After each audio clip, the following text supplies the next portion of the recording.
Welcome to Paranormal Heart Podcast with host Kat Ward.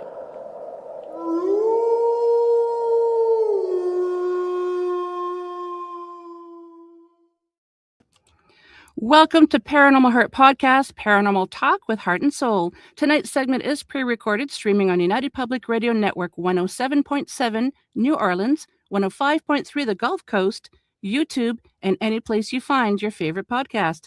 I'm your host, Kat Ward. Thanks so much for hanging out with us tonight. Looking for a great new podcast? Join my friends Justin Cancelleri and Eric Skriback on Paratruth Reborn. Explore mysteries beyond the veil every Tuesday night at 10 p.m. Eastern on UPRN, YouTube, and wherever you listen to podcasts. So tonight, my Haunted Hearts, my guest is Lee Hatfield, a seasoned paranormal investigator known for bridging the gap between scientific inquiry and unexplained phenomena with a focus on evidence, methodology, and emerging technology. Lee approaches the paranormal through a critic's yet open-minded lens, seeking answers where conventional science and the unknown intersect. On this segment, Lee will discuss where science meets the paranormal. So welcome. Are you sure we're live this time? Oh, hi, Kat. How are you doing? I'm doing well, thank you. I just can't get my background to work, but that's okay. At least I've got the recording. Look at mine. Look. Mine's like Sean Bean, and don't worry about it. I love Sean Bean. He speaks quite highly of you too. Oh, thank you. How are you doing? I'm doing well. Well, now that I figured out why it was a user error, that's why when we tried to... So let's get it right. Just for the record, I couldn't hear you, so I'm pressing all my buttons my end, and then when I finally heard you, you went, oh yeah, it was me, sorry. Like, what? And I scared the crap out of you when I finally figured out, and I said, can you hear me now? And you're like, yeah, I thought, okay, I'll take a nap. Oh my God. Well, my listeners know that I'm not very tech savvy a lot of times. I don't have as many, I'm going to call them glitches as I used to have years ago, but they still happen. Sure? I'm going to call them glitches. Okay, let's do that. Let's call them glitches. Listeners, you've got a problem. User error. Yeah. Oh, well. So thank you so much for being on the show. I really look forward to this because you live not too far from me. So I'm always excited to interview people that live in Canada. Yeah, I think, was it like an hour and a half or something like that? Depending how fast you drive. Yeah, hour and a half, 2 hours. Hey, I'm trying to drive emergency vehicles. Oh, wow. So, before we get into this, could you tell the audience, my Haunted Hearts, a little bit about how you got into, the background, the name of your team and everything? Okay, so I'll do it. I'll do everything. So the first thing that really got me involved with the paranormal, I was a paramedic in the UK. Okay, you can't tell by the accent. No, we can't. No. And it was a Saturday night. My normal crewmate had gone sick, so I'd got a new guy. First time I'd ever met the guy. And we're just talking about all the normal stuff, like the weather and football, real football, not what you guys call football. Soccer. And we got called to a cardiac arrest. First job of the evening. So I was a paramedic in charge. He was not as trained as myself. So I'm okay, you need to do this, we need to do that, all that kind of stuff. And then we're taking it in turns doing CPR. And he went, the spirits stood behind you. It's telling you to stop. And I'm like, what? He went, yeah, the patients, the spirits actually stood behind you. And it's saying that you don't have to continue. So, okay. And I went, well, with all due respect, please tell the patient that I've got a job to do and I have to try to get him back. So he went, oh, no, he's okay with that. He just like letting you know that he's not coming back. And we worked on him for at least 20 minutes and we didn't get him back. And we was a good 40 minutes away from a hospital. So we worked on once. And it's like, so we did all the, unfortunately, your husband has passed and all that got this guy back on the ambulance. It's like, dude, you can't tell me that in the middle of cardiac arrest. And I went, why don't you tell me at the beginning of the evening that you was a medium? You went, yeah, maybe I should have done. So that maybe, yeah, that kind of got my interest going. But this was at the time when all these teams never existed that do now. So in the UK, we'd got Most Haunted with Yvette Fielding and from David Okora used to be on there. Yeah, exactly. Yeah, Derek Okora and Kieran O'Keefe, who I've had on my show.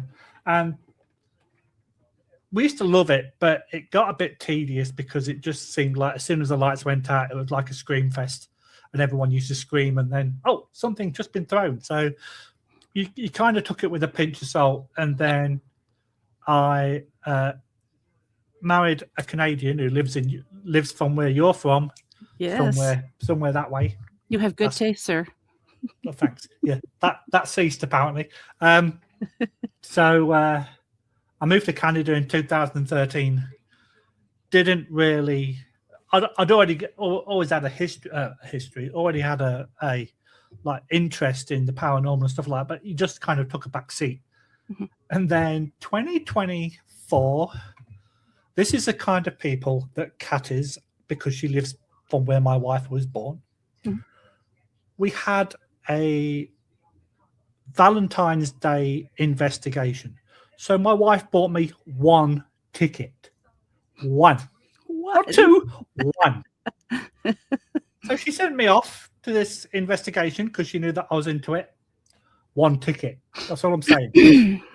And I met up with Logan and Valter. They'd got a couple of gadgets with them, so I started talking to them. And both of us were kind of involved with other groups that weren't going the way that we wanted to go. So we kind of passed details, and 2 weeks later we met up in a pub close to me in Ottawa, and we toyed with the idea. We all decided that, yes, we're all on the same page with what we wanted to do. And then S.I.P.A was created. Basically, we've got a notepad and we need to have paranormal in it. Okay, we need to have we want to be like the scientific base, kind of like using the proper equipment rather than just go ghost. Okay, so we wiped down, and then we decided that it was going to be S.I.P.A, as in scientific investigation of paranormal activity. Doesn't mean that we're scientists, but we like to use the equipment that you can buy for construction, like a tri-field can be used for construction. So we kind of use that kind of equipment rather than like a K2, for example. And then over the last couple of years, we've been on quite a few investigations. And then February of 2025, I decided to start a podcast because apparently I talk quite a bit, but I don't know where people get that idea from. And I've just started season 2 as of this new year. You're on mute, Kat. Like I said, user error. I'm sorry. Oh, Lordy. I hadn't noticed about the talking. That's okay. No, that's okay. Yeah. But what's funny, my hometown in England is Boston. Oh. But it's the original one where kind of like the Mayflower and the Pilgrim Fathers. So that confuses a lot of North Americans too. So, and we have a little village outside called New York. Oh, really? I didn't know that. Yeah, most people don't. No. Wow. But you don't sound American. That's because I'm not. Oh, I love it when I speak with Americans. They're like, you sound like us. You don't sound Canadian. I'm like, okay. Is that a good thing? Yeah, I don't exactly. know. Exactly. So at what point did the science become central to your approach? So right at the very beginning, when I was talking to Logan and Valter, we wanted to be able to debunk all the natural phenomena that we possibly could before. So yeah, we wanted to investigate the normal before we investigated the paranormal. So with that being said, I did a lot of research and I went on a few courses, and then you find out things like sleep paralysis. People can have hallucinations and stuff like that, but it's a natural phenomena. Electromagnetic fields. If you've got dodgy wiring and you get a load of it, again, you can get hallucinations and apparitions. So we wanted to go down that route. Carbon monoxide can cause it as well, cause apparitions and sickness and headaches. And so we wanted to be able to roll out all the normal stuff before we start playing with the gadgets. Because if you go to someone's house and they've got noises in the attic and they're concerned enough to call you out, if you then go up there and go, okay, you've got a bird problem, you've got a rat problem, and it's not paranormal, you're still helping that person. And that's the key at the end of the day. It's not just going in there and going, oh my God, I was too scared to go up into your attic. It sounds really scary. You're just gonna scare the bejesus out of somebody. And you're not helping anybody. So we are not unduly worried if we don't find anything paranormal, as long as we can put a natural explanation to it. So even though we have scientific in the name, it doesn't mean that we're all scientists. We just want to try to rule out every natural phenomena that we can. Yeah, not everything that goes bump in the night is paranormal. No, it's normally the wife going to the bathroom or something. How do you personally define the line, if any, between science and the paranormal? Like, are they the same? No, they're not. So I'll tell you why, Kat. Because please do. I knew you was going to say that. So the first thing that we like to do, we can't do it at all locations, especially if you've got like a pay to play location, as we call it, like a prison or something like that. Oh, gotcha. Yeah. Yeah. You can't always go around and do your baseline observations. Yeah, especially if you're paying to be there, you want to try, and there's already reports of it being haunted and stuff like that. You want to get involved and you want to see your own evidence for yourself. But if we get involved in a private location, we're not just going to turn up and go, right, you say it's haunted, we're going to believe you, let's get all the toys and gadgets out. We've got a questionnaire that's like loads of questions, and we are quite serious in the kind of questions. So if somebody has got a genuine concern for the paranormal, they're going to answer the questions, because it does go, are you on any medication? Have you got any mental health history? Not necessarily issues, because that's pointing the finger that they still got them. Have you mental? So, and then once they've filled it in, we will go and discuss this questionnaire with them, and we'll go through point by point. Because even then, you may be able to go, well, it could be this, but we'll investigate this before we look at anything on the paranormal side. And a perfect example, we went to a private property, and this young girl was absolutely obsessed with the fact that she'd got spirits in her house, to the point where she goes, this one sat on the sofa next door to my boyfriend right now. Sort of like, we don't think there is. And I went, how do you know this? She went, I'm using my phone. Oh, yeah. And I went, so what app are you using on your phone? She went, Snapchat. And I went, what? And I went, you do realize that Snapchat's a filter app. So you can get the bunny ears and stuff like that. And what it's trying to do, the creases that you've got in your sofa, it's trying to make it into a human face. So that's why you are potentially seeing what you think is a spirit. And then she had a dog barking at the cupboard. She went, the dog's not barking there for any reason. It does it all the time. I went, where do you keep your treats? She went, in the cupboard. So you kind of got the hint that the things that she was saying were, she just kind of wanted the attention, but it wasn't of a paranormal nature. So even though we may be disappointed ourselves because we can't find anything fun, we still do a proper job and a thorough job, and we will say, well, actually, this is what your problem is. Yeah. And like we have been to locations that have got extremely high EMF, and other teams that have been there have got, oh, this happened, and I've got my tri-field, and it's literally going off the scale. But then you go out into the other room, and there's a big electrical power box. Yeah. So it's like it's not necessarily paranormal in nature. So we do try to be really strict with ourselves to rule out all the natural phenomena, and there's loads. Yeah, we can't cover all of them, but yeah, we try to do our best. But then it also depends on what information they're telling us as well, because it could be like, I'm hearing voices. Well, have you got any evidence of that? Well, yes, I have. I recorded this, and then you can analyze that as well. So yeah, unfortunately, the private investigations are very few and far between.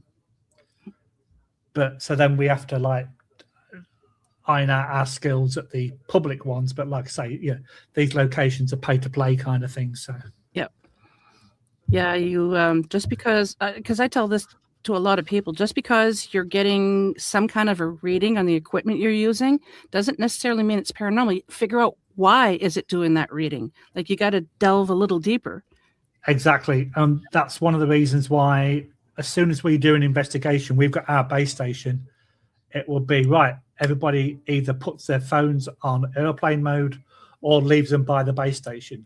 We have walkie-talkies, but we never use them.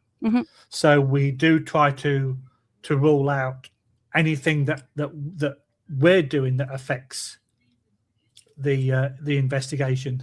And then if we do find something during the investigation, we try to debunk it, replicate it, to try and rule it out. And a perfect example, we went to a fantastic little hotel in Casanova, New York State, last June.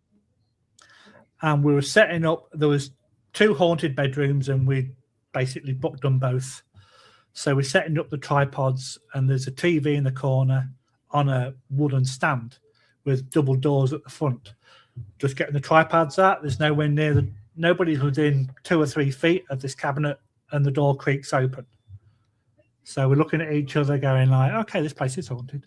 But then we spent the next half an hour at least putting the wooden catch as close to it being off as possible, banging the side of it, jumping up and down on the floor, doing everything we could to try to get this latch to dislodge, and we couldn't.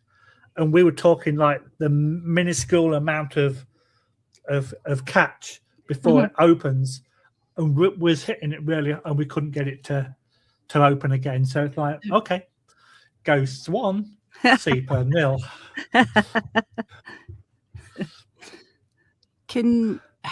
I have so many questions. Can you walk us through how your team does an investigation, whether it's a private residence or whatever, like right from the start to the finish?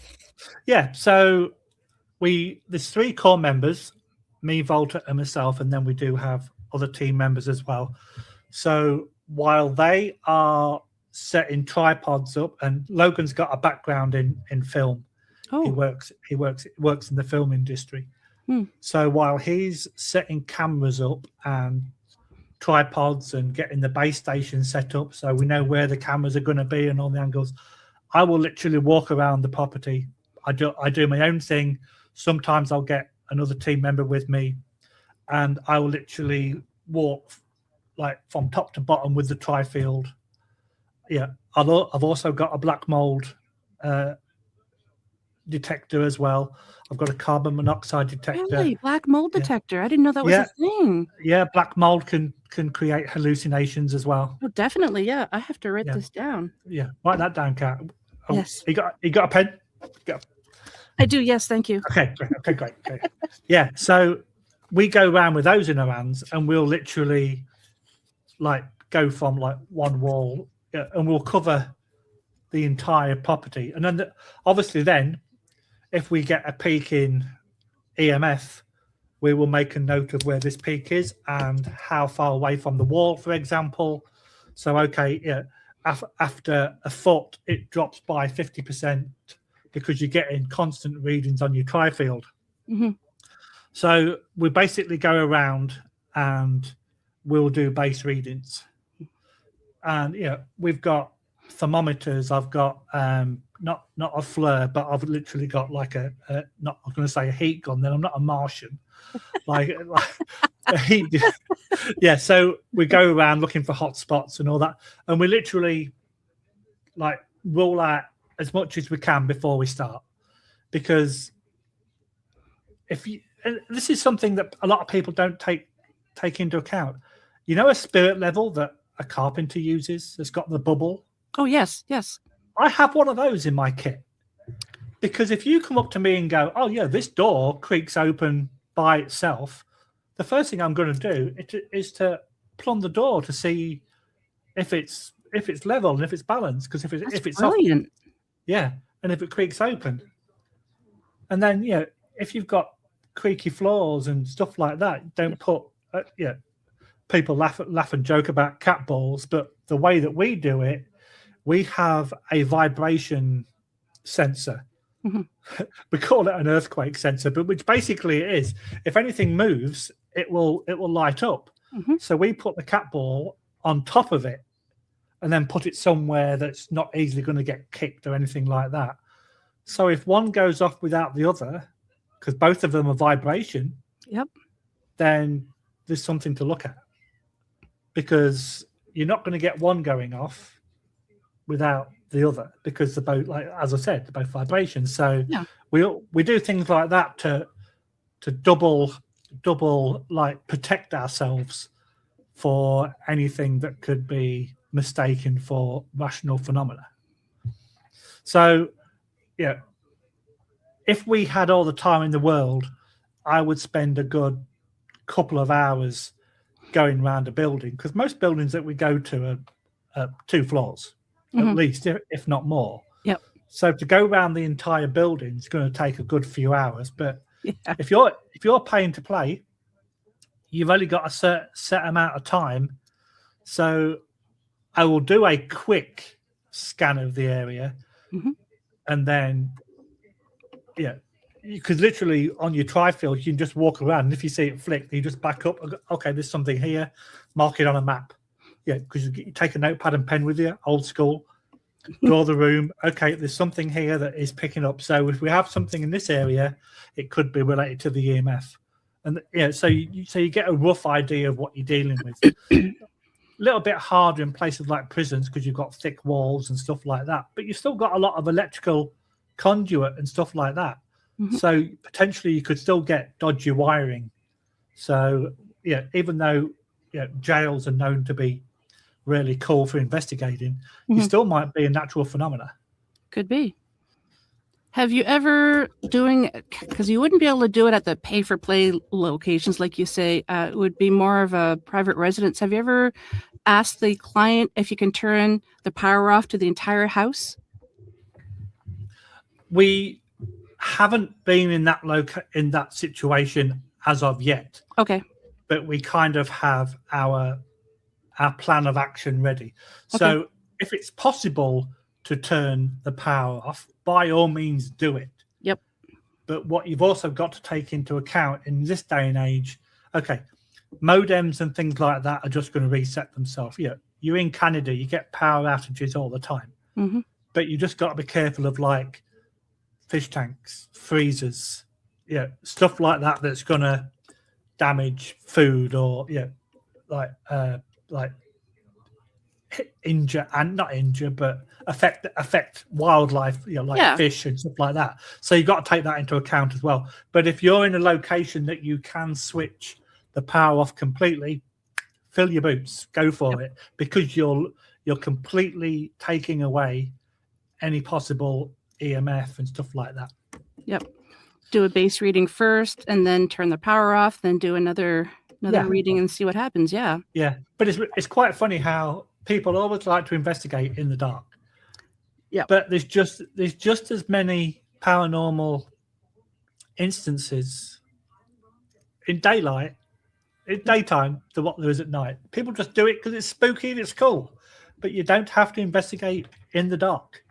No. There's also another reason why people would like to investigate at night, because a lot of times your equipment just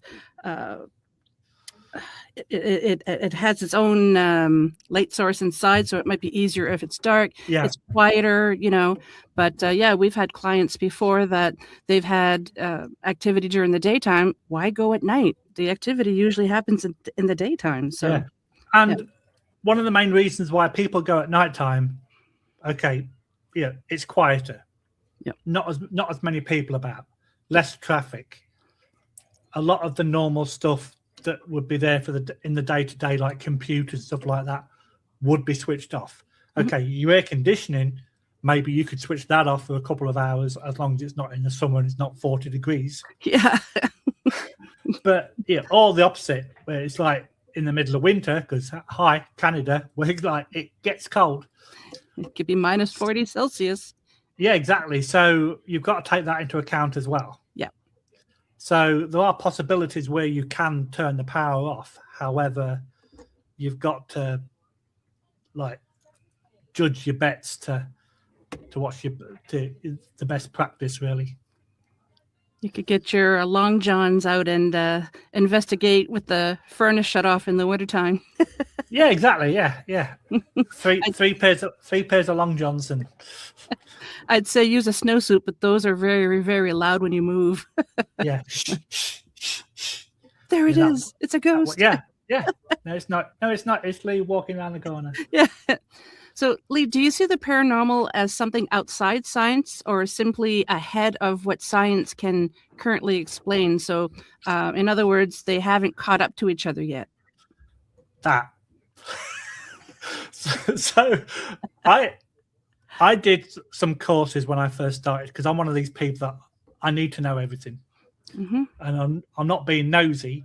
I just need to have a good background, because if I want to be talking about it and I haven't got any answers, then I'm going to look dumb.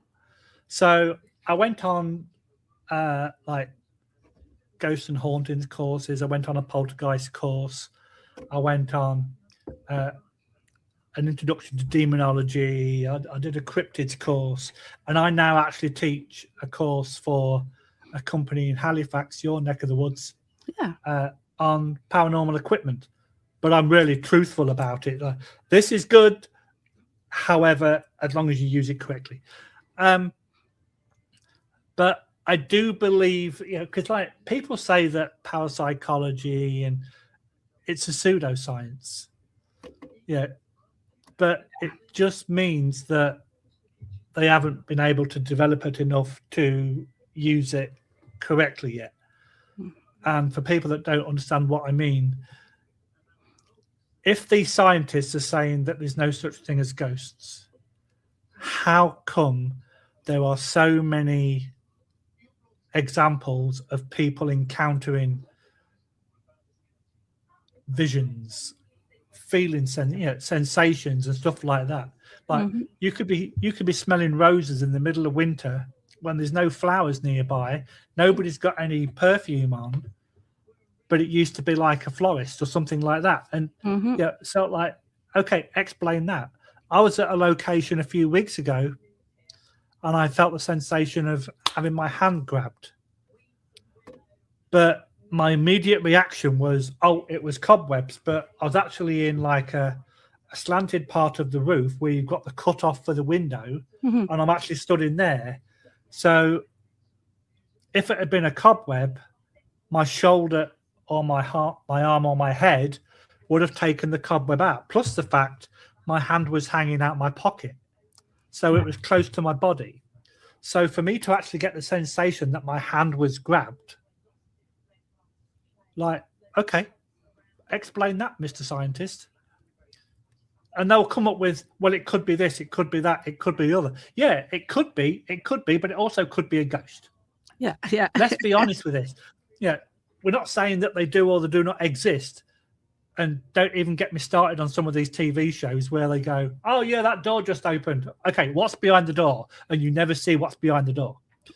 Or, oh, something was just thrown at me off camera. Yeah, so don't get me started on that. Oh, yeah, like when they say, did you see that? No, because the camera was on you. Yeah, exactly. Yeah. But there are certain things that happen. Another example at this place in New York State we was at. We were there for 2 nights. We were in nice old 4-poster beds that's got the old duvets on, not the old blankets, the old-fashioned blankets. Yeah, you and I are old enough to know what blankets are on beds, Big not quilts just and duvets. stuff like that. Yeah, exactly. Yeah. And I climbed into bed, and we've got these blankets. It's like 2:00 in the morning. So anybody that's ever been in a bed with blankets, if you make a movement and you form a space, then the blanket will dip and it will kind of fall into the space where your legs were, for example. Mm-hmm. I'd literally been in bed for, and this is no word of a lie because I was still awake, at least 1 minute to 2 minutes maximum. So I wasn't tired. We hadn't been drinking. I don't smoke.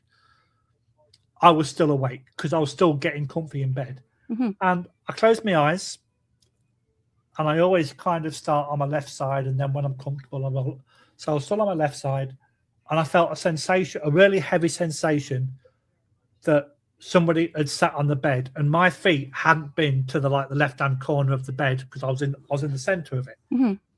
So the blankets weren't settling or anything, but it was a really heavy sensation. I opened my eyes and I kind of saw this white apparition go past the bed. And I thought, I can see something. And no more as I just reached across to get my phone because all the cameras were off because we'd finished the investigation, and it had disappeared. Of course. But to get a heavy sensation in a part of the bed that you hadn't been moving, because I was in the bed by myself and it was a huge bed, to then open my eyes and see something going past. Like I say, I wasn't tired.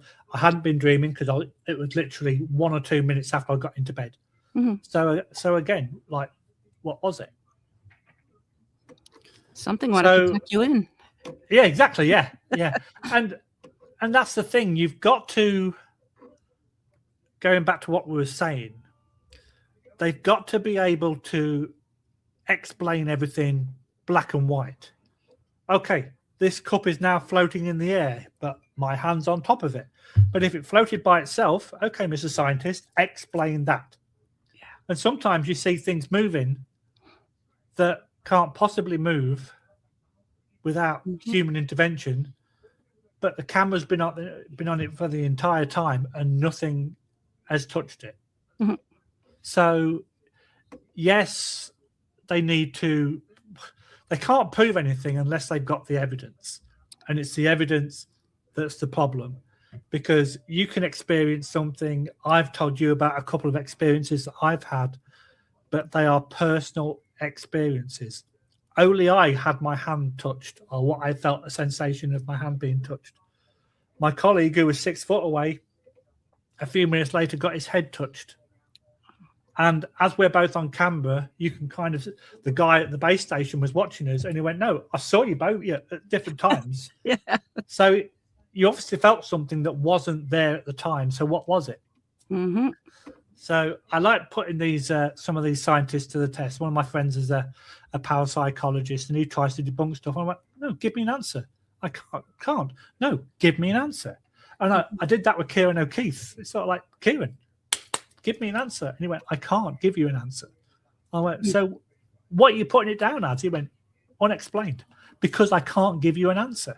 Yeah. Okay, fair enough. So you kind of do believe, but then, yeah. But to be a good investigator, you've got to have a certain amount of skepticism anyway. Yes. Because of all the reasons that we've said already for natural phenomena. Yeah, a door creaks open. Okay. Yeah. Is it hung correctly? Yeah. So, yeah, if you've got pets and stuff like that, yeah, something brushed past my leg, but you don't see the cat walk off. Yeah. Yeah. Oh, something touched my leg and the cat was like really quick and went around the corner. Then it's sort of like, yeah, but you could say, I think it might be this, but you can't say for definite. So the jury is still out. I think we need different equipment, but I don't know what. Yes. Yeah, and don't use a ghost hunter app on your telephone. My God, how old am I? Imagine picking up the dial. Look. Oh, jeepers. That would be funny. Yeah, selfie. Yeah. Towards you. So is there a piece of equipment that you absolutely love and why? And what's your least favorite piece of equipment? So I think the fact that I've spoke about it a lot, I do like the tri-field because it's a piece of equipment that contractors rely on when the like, you know, how much whatever it is emitting from a radio mast and stuff like that. So it's a recognized piece of equipment in the real world. Like if you've got a K2 and you've got a tri-field next door to you, the K2 does pretty light. Whereas if you want a definitive answer of how much EMF there, you actually get a spike on it and it tells you how much EMF you've got in a particular area. Mm-hmm. So I do like the tri-field. Some of the other devices I'm a little bit more dubious about. Okay, the K2 is a basic version. But yeah, people laugh and joke about cat balls. But if you use them in the right environment, they're quite effective. Like I've said, we have a vibration device that we'll put a cat ball on top. Mm-hmm. So if one goes off without the other, yeah, if you bang it and both of them go off and then one goes up, so like, what is it? Do I really hate any pieces of equipment? Mm. I don't think so, because people do use them for the wrong reasons, or they use them in such a way where it can be manipulated. If you've got a public event and it's kind of like, excuse the pun, but the event's dying a death, and you could literally get a cell phone and wave it past a REM pod for it to go off. So it's probably not the equipment, but it's the mentality of the people using it. Hi. Hubby's just walking past. He was. Yeah. That's Kat's hubby, not yes. mine. Yeah, so I think it's probably humans is the thing that I don't like. I'm a firm believer in walking around a place by myself, because I think I kind of get more experiences when I'm by myself than what I do when I'm with a team. But it's the human's ability to fake real evidence. So bad piece of equipment, teammates, humans. I'm putting it. Not that I don't like my teammates; they're great, but. And sometimes, if you're by yourself, less contamination from your teammates. Correct. And the very first investigation that we went on in a team was at the SDG jail in Cornwall, which is to the side of Ottawa. Mm-hmm. And if you've ever been there, do you know where? Have you been there? No. So you walk into the prison, the jail, and you've got a corridor. And then the corridor splits left and right. So solitary confinement is a very small room on the right-hand side. And then if you go left, you can go down the stairs and go further into the jail. But if you carry on and then turn left, you're in a 6-cell area, which was called the Hell's Angel wing. Mm. And I'm in, like, Logan had gone left, Valter had gone right, and I'd gone straight on. So I'm probably a good 30 or 40 feet away from both of them. And I'm doing my normal spiel where, if there's anybody here, please make a sign, make a sound. I'm here with the utmost respect, all that kind of stuff. And after I said, if you could make a noise, I would very much appreciate that. In review afterwards, I heard a double breath, and it was like a, and I'm like, hang on a minute. Did I just, and it was a double breath. And like, I spent 13 years as a paramedic. I know how people breathe. Mm-hmm. I know how I breathe. And I know damn well that it was not me breathing. But there was definitely something there. So one thing that we also do, which makes it even more like true based and that you can debunk or confirm something. I have 2 different people, and I will send my audio, my video to them. Now, one of them, and he did it with this double breath, he actually broke it down into voice waves. So he went, this is your voice wave, and this is your double breath. And that was not you.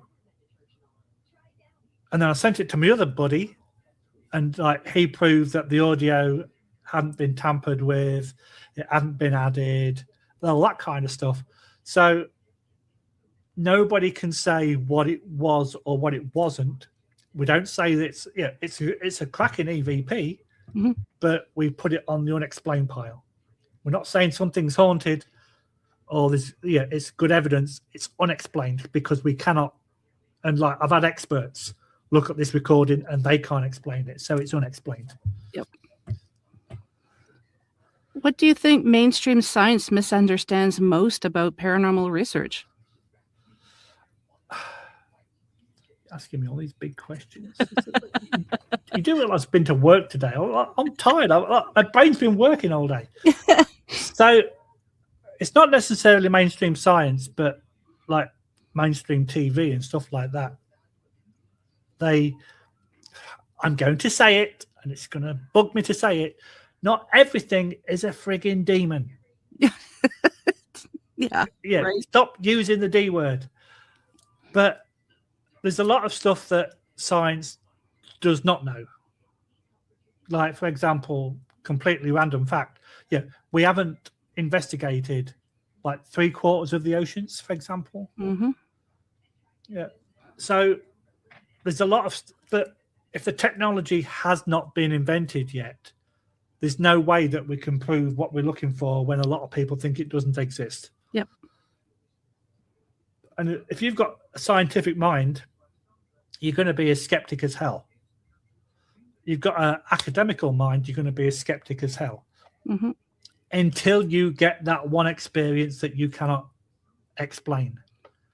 And then it's like, well, I can't explain it. Well, it could have been this. It could have been a lot of things. Like I say, yeah, I said that at the beginning of the show. It can be so many things, but it's rational that it can't be possible to be these. I had another incident where something happened. I got this noise and I heard it with my own two ears, live, so to speak. And some guy said, "Oh, it was a squeak of your shoe." No, it wasn't. It was nothing like, oh, it might have been a car going past. And I went, you're 40 foot from the road. It's not, yeah. So all these scientific people will say it could be this, it could be this, it could be this. Yeah, but what's the chances of it actually being that? Unless you can prove it. If you've got squeaky shoes on, and we all know what squeaky shoes sound like, and then you get a psst, that's not a squeak. Yeah. And that's what happened. Somebody like literally psst me, and I'm like, I've got my body cam on. I turn around, there's nobody there. So I can't explain that. I send it off to other people to try and break it down to see if they can. Okay, well, it could have been this. You can hear a smoke detector chirping in the background, because it needed its battery. So we know it wasn't that. It didn't sound anything like it. You can hear the furnace in the background.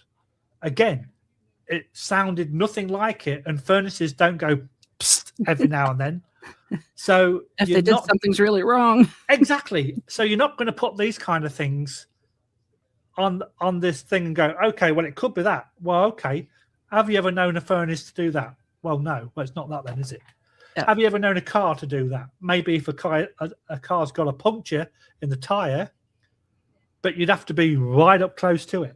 Yeah. Yeah.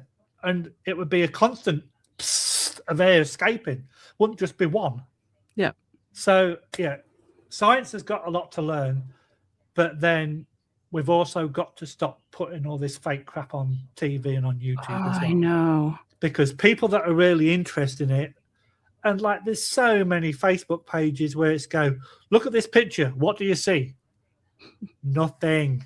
Oh, but my mum died like 6 weeks ago, and this light it's called lens flare, and they don't understand the science side of it.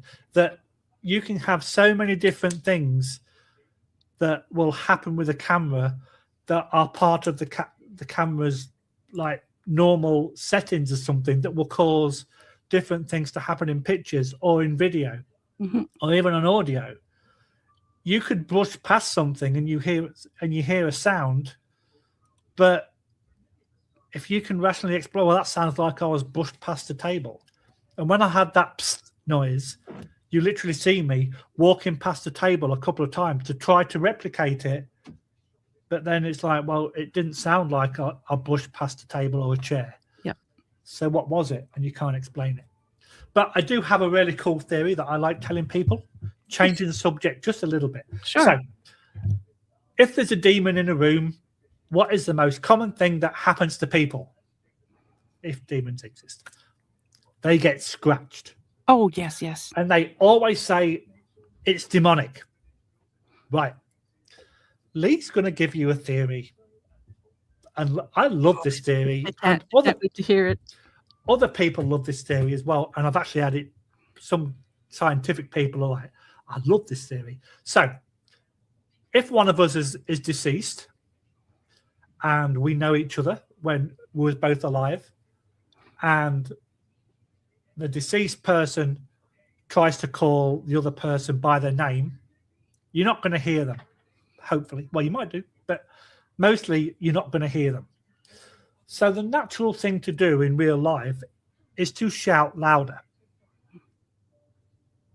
Cat, to get your attention. Mm-hmm. If that doesn't happen, what then is the next natural thing for you to do? They're going to try and touch the person. Ding, ding, ding. We have a winner. Yeah. So you put the deceased, the ghost, whatever, puts the hand out to touch that person, either on the arm or whatever, and it could be that energy that is passing from the spirit realm to the human, so to speak, that is causing friction or causing something on that skin for it to cause marks. Doesn't necessarily mean it's benevolent or every kind of demon that people think of, but it could just be a natural phenomena of a paranormal phenomena of a spirit trying to get your attention by going to touch you, and the transference of energy is actually causing marks on that body, and it looks like it's scratches. I've been saying similar things like that for years. Yeah. Yeah. And this well is done. Yeah. I So like that. people that listen when this goes out, I want to know your theories. Please share them with me, because Yes, I think there could be something into this. I agree. Totally agree. Yeah. Do you think a collaboration between science and paranormal investigators is possible? Like, I mean, having scientists and investigators actually investigating together? Well, there are a couple of TV shows where there is a scientist or a doctor or whatever he is actually goes out with them, and he kind of has that rational head, but then he's also then had things happen to him that he can't explain. So if you can get somebody that's got not necessarily a scientific mind or an academical mind, but to have a rational mind. So Joe Debunker, who likes debunking things, don't just say that wasn't a ghost just for the sake of not saying it. Think of a rational explanation of what it could be, try to duplicate it, or then try to rule that example out. So, because I spent 25 years in the emergency services, I know how people breathe. I know how people don't breathe. Yep. So my example where I heard a double breath was a perfect example of it happening to somebody that knew what it was or what it wasn't. I knew it wasn't me. I knew it wasn't my two colleagues because they were too far away, but whatever it was right close next door to me for it to happen. So, I absolutely agree that more scientists should get involved, but they've got to be rational about it. They can't just go, oh, yeah, that was a flock of seagulls flying past. It's like, it's -40. Don't be stupid. Great band. Yeah, exactly. Yeah, exactly. Yeah, there's the 80s pun. Yeah. So, but by all means, give us what you think it might be. Like, Kieran O'Keefe is really good for that. He will say, well, it could be this, and he'll try and give an explanation. But it's the times when they go, well, it could be this, but they're just coming out with random, like, suggestions where it's like, oh, it could be that. No. Yeah. Have you ever known a car or whatever to make a noise like that? It doesn't happen unless your car's really dodgy. So having somebody with a scientific mind or a rational mind is great for every team, but make sure that you get the right kind of person. True.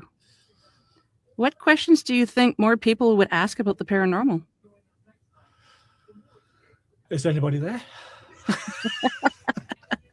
But I was just thinking of that. You've got to treat ghosts and spirits, if they exist, of course. You've got to treat them with the respect that you would treat a human being.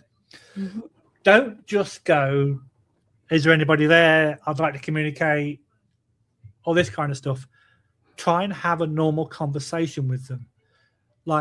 Or even have a conversation with each other. Yeah, what did you have for dinner? Well, I had roast beef. I love roast beef. Oh, did you have a Yorkshire pudding? And if you're investigating a restaurant, that may be key words that get some activity. So you've got to kind of ask the right words for the right location. Yes. Because if you think about it, every Friday and Saturday night, people go out to all these locations and the spirits are going, oh my God, it's another paranormal investigation team. Hey, John, let's see how long it takes for them to ask if there's anybody there. Oh, great. Yeah. Okay. Here's $5. You win. And it must get, if spirits and ghosts do exist, it must be tedious for them to go to a location that is so popular that every man and his dog turns up Friday and Saturday night religiously, and they all ask the same damn questions. And here's another thing. I'm on my pedestal now and carrying on.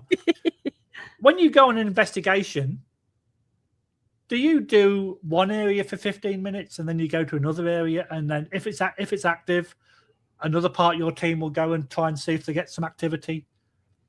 Can you imagine how much that's going to piss a ghost off?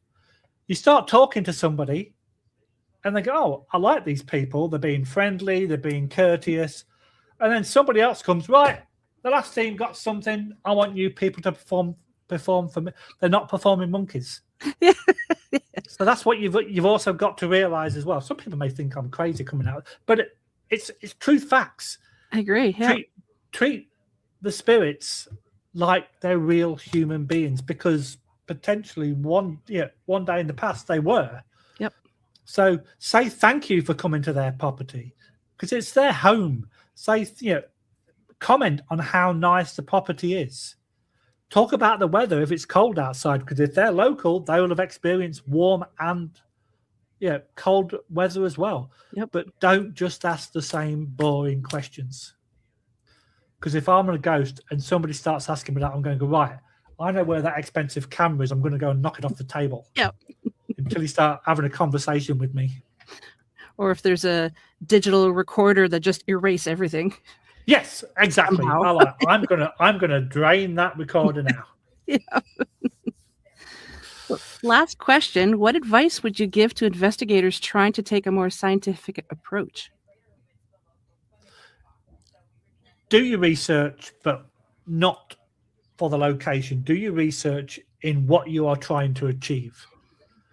So what I mean by that is I'm kind of like the science guy, if you like. So my cases that are just here, you can't really say.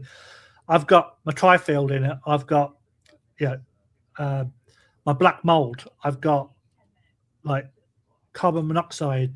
I've even got like a radiation detector. Use equipment that is going to make your job easier. So if you can use something that then you can debunk and go, okay, well, this has happened here, but there's all dodgy wiring behind this wall. You know that you're not going to go anywhere near this area because of that particular reason. Mm-hmm. So do your research in what you want to achieve. Don't buy all the bells and whistle gadgets, because a lot of the time, if they put the word ghost or spirit in front of it, it's going to cost you more money. Oh, yeah. Buy to what you can afford. And if you can only afford an audio recorder and a camera, a video camera, great. Mm-hmm. Fill your boots, because that's where you're going to get most of your evidence.